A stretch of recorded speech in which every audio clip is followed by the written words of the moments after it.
Have you ever heard of clostridium botulinum? If not, then keep watching and learn more.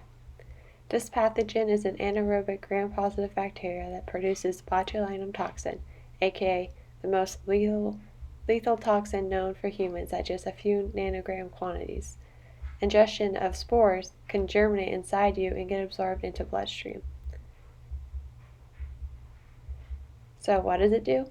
Well, an action potential starts off by going down to the axon terminal and stimulating a vesicle to release acetylcholine. Acetylcholine attaches to the channels on the terminal and goes into the neuromuscular junction to attach to a receptor on the muscle.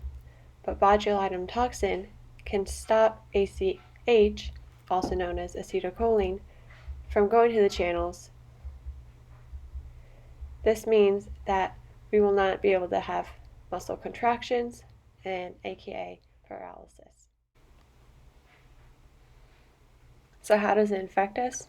Well, first you can get through foodborne ways like canned vegetables that become inflated with the toxin, meat, fish, or dairy. And dairy can become contaminated through the feces of cattle, and they can be hard to destroy because the toxin can survive high temperatures, including pasteurization.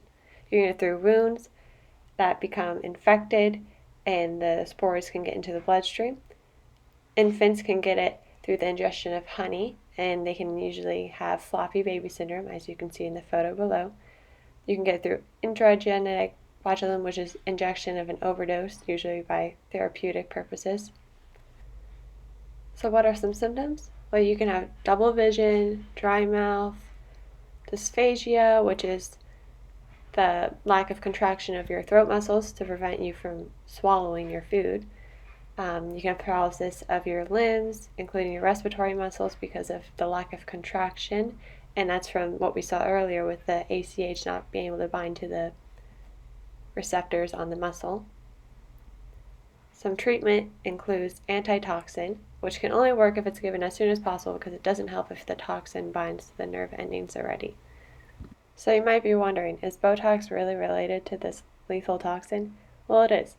So Botox is also known as the miracle poison because it works to reduce wrinkles, creases, spasms, movement disorders.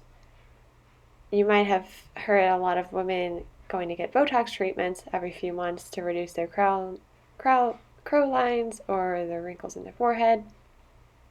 And that's because Botox is a type of botulinum neurotoxin therapy that inhibits exocytosis in a localized area where it's injected.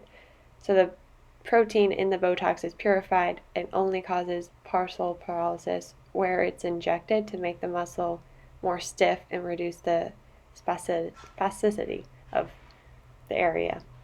So it helps reduce the appearance of wrinkles by basically freezing your forehead muscles. And the injections are at very small doses, and that's how it's controlled to prevent side effects and or worse, poisoning of the rest of your body. And they're usually done by professionals who've been trained to do the injections.